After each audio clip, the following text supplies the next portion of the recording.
si Superman? Hindi nyo rin po ba alam? Yun ang call sign ni Mayor. Doon may radyo pa kami. Superman. At least you confirm Yes, Your Honor. that Superman is Mayor Duterte. Yun ang call sign niya sa radio. Yes, and he is actually called Superman by DDS. Do you confirm that? I do not know, ma'am. I do not know. Hindi Sa amin niyo po lang yun, alam? ma'am, sa radio. Sa radio, ma'am. Yan ang call sign niya sa radio. Sa amin yun. Everybody in DDS call Mayor Duterte as Superman. Sino pong DDS, ma'am? Mr. Buenaventura, Yes, Your Honor. are you not confirming to the Quadcom the existence of the Davao Death Squad? Narinig ko lang yan, ma'am, dahil ang nagbigay ng pangalan yan is media. Did you watch the Senate investigation where the President appeared? Yes, Your Honor. And did you watch him confirm that there is Davao Death Squad? Siya po, Your Honor. Yes, Siya po ang may sabi. did you watch him confirm? Yes. Napanood niyo po ba yon? Yes. And napanood niyo din po bang sinabi niya na si Senator Bato ay kasama doon sa Davao Death Squad? Narinig ko po, Your Honor. And of course, you've heard already that Las Cañas is also confirming that there is Davao Death Squad. Sa kanya, si Arturo Las Cañas po ang may sabi din sa kanya. Yes, and even Matubato is confirming that there is Davao Death Squad. Matubato. Yes, Your Honor. And even Jose Basilio is confirming that there is Davao Death Squad. Basilio, I do not know Basilio, Your Honor. But of all the names that I have mentioned, I hope you realize that the President himself confirms the existence of the Davao Death Squad, and you are denying the Davao Death Squad. I did not, Your Honor. Narinig ko lang, Your Honor. I am not answerable for Presidente, Your Honor.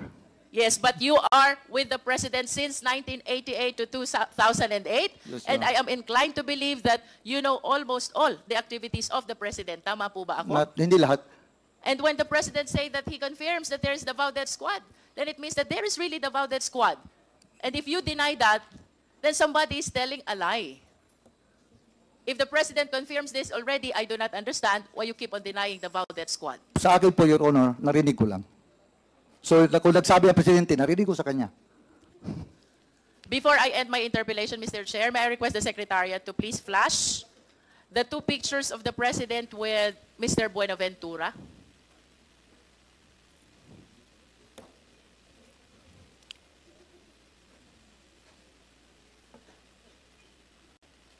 Can we have the two pictures, Secretariat, please?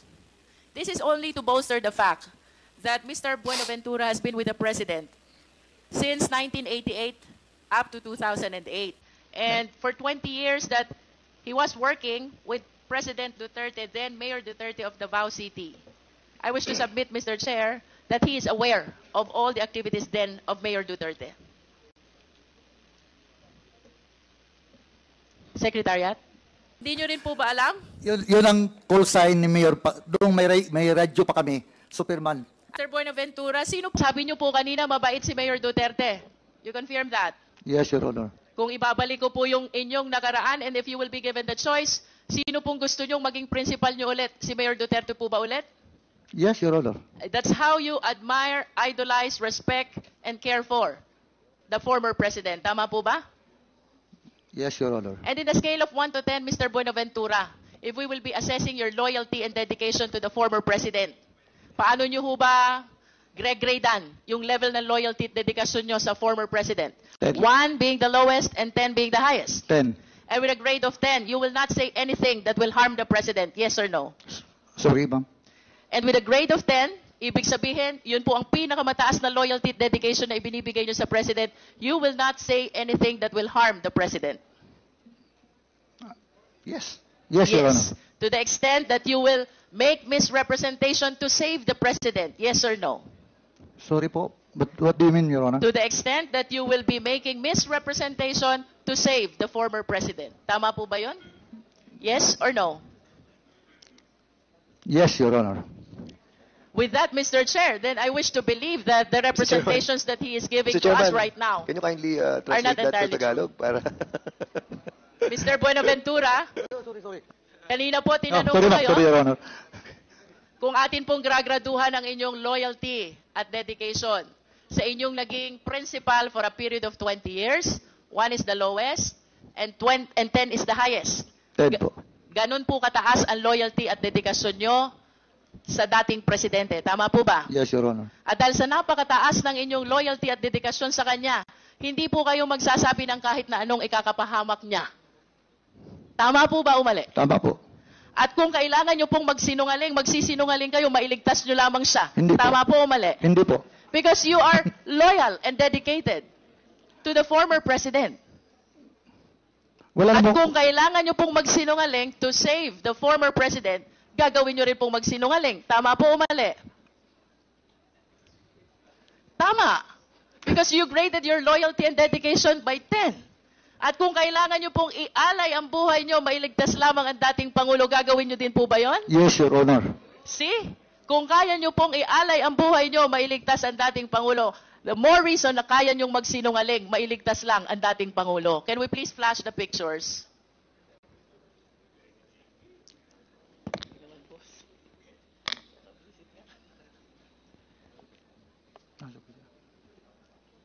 Next picture, please. The two old pictures. There. Maaari niyo po bang ituro sa amin dyan? Sino po ba kayo dyan? Yung nakatindig po, nakaputi. Yun pong nakatayong nakaputi. Yes, Your Honor. Sino po yung may bilog doon sa gitna? Si dati presidente po. At sino naman po yung mga kasama ninyo sa picture? Taga-media po. Taga-media. Saan po ba kuha itong letratong ito? Sa kwan po, sa Turil, yung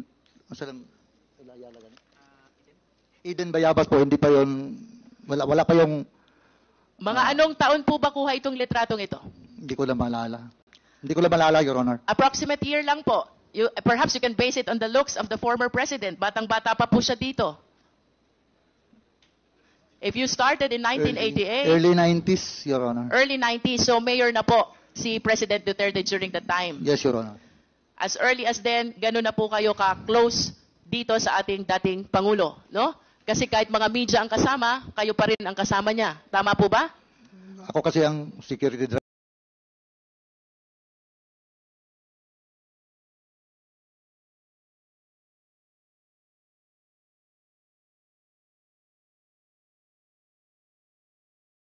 Your Is Honor. Turil outside Davao City? Within Davao City. Within Your Honor. Davao City. Can we flash the next picture, please? Sino po kayo dito, Mr. Buenaventura? Wala po ako dyan, ma'am. Wala po kayo. Sino po yung may bilog na naka-shades? Hindi po ako yan, ma'am. Sino nga po? Yung may bilog na naka-shades, if you can identify him. Nakikilala niyo po ba siya? Hindi po, hindi po. I think nakikilala ko po siya. He's the former president, tama po ba? Ay, yung isa, ma'am. Yung dalawa kasi nakabilog, ma'am. Yung isa, ma'am, hindi ko kilala. Itong isa, ma'am, kilala ko. He's the former president. At ito pong nasa bandang kaliwa, sino po ba yon? Hindi ko kilala yan, ma'am. Hindi niyo po nakikilala. Yun pong nasa likod. Ah, hindi po. Hindi nyo rin po kilala. But at least the first picture, Mr. Chair, shows that as early as 1990s, Mr. Buenaventura is already with the President and having spent 10 years of his police career with the President during the time as mayor of Davao City, I wish to believe that he has given so much loyalty and dedication to the President, as proven by his recent answers. Ang sabi po niya, kung kailangan niyang ialay ang buhay niya to save the President, gagawin niya. At kung kailangan niyang magsinungaling to save the President, magsisinungaling siya. I submit, Mr. Chair.